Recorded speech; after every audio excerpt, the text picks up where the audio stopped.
Bonjour à tous et bienvenue sur Amazing Mac TV, une petite vidéo consacrée à l'une des nouvelles fonctionnalités d'iOS 14, nouveauté d'ailleurs dont on a parlé lors de la précédente vidéo suite à la WWDC. Alors pourquoi je vous en reparle une semaine après? Tout simplement parce que c'est ma nouveauté préférée et de loin, et puis elle a eu pas mal de commentaires dans cette fameuse vidéo. Et justement on va voir comment allumer ou éteindre une lumière non compatible HomeKit, mais compatible Alexa ou avec Smart Life. Pour cela, on va dans l'application Smart Life, on va dans l'onglet Scénario et on va ajouter un nouveau scénario, donc tout en haut à droite, voilà. On sélectionne Taper pour exécuter, c'est le premier dans la liste. Ensuite, exécuter le périphérique. On va sélectionner son périphérique, alors moi c'est un groupe de lumière puisque j'en ai deux. Voilà, je le sélectionne et je vais cliquer sur Switch. Alors j'ai plusieurs possibilités, mais ce qui m'intéresse c'est l'allumer. Et donc je vais cliquer sur On.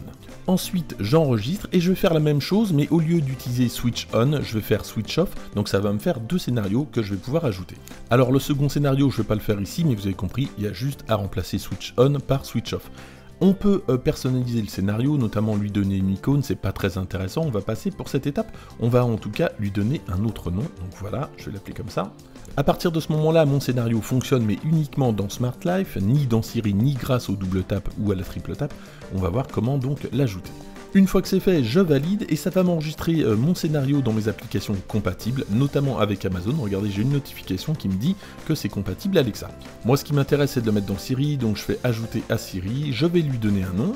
Alors par défaut, c'est écrit allumage de la lumière du bureau. Alors je vais le laisser comme ça et d'ailleurs, on va tester Siri. Allumage de la lumière du bureau. Voilà, ça marche bien. On va vérifier quand même du côté des raccourcis, mais normalement ça marche bien puisque vous voyez que ça marche avec Siri. Je clique sur raccourci, et alors regardez ce bug par contre, lorsque je vais cliquer sur modifier juste ici, ça va me quitter l'application, voilà. Alors pas de panique, je suis en bêta 1, ça peut arriver, il y a pas mal de petits bugs comme ça, et par contre depuis iOS 14, je mets plus 30 secondes pour éteindre le téléphone, ça c'est plutôt pas mal. On va donc dans les réglages, accessibilité, et je vais cliquer sur toucher.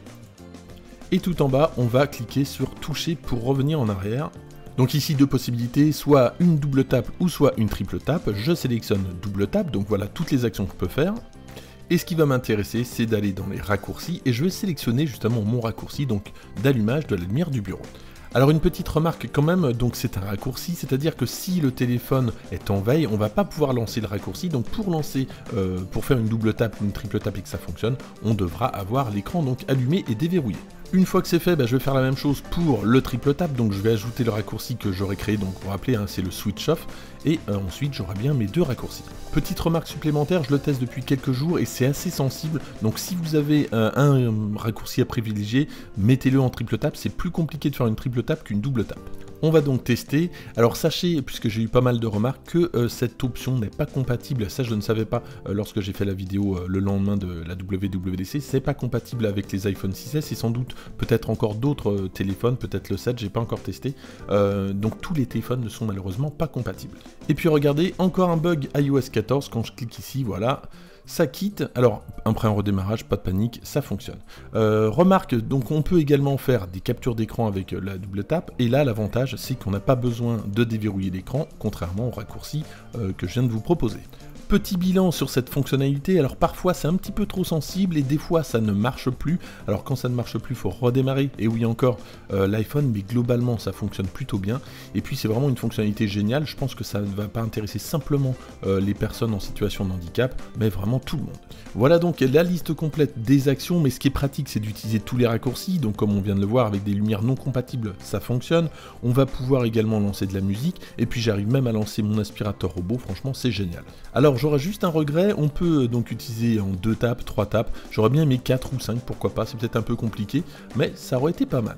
Merci d'avoir suivi cette vidéo, n'hésitez pas à la liker si ça vous a plu, à la partager évidemment, à vous abonner si c'est pas déjà fait, et moi je vous dis à très bientôt.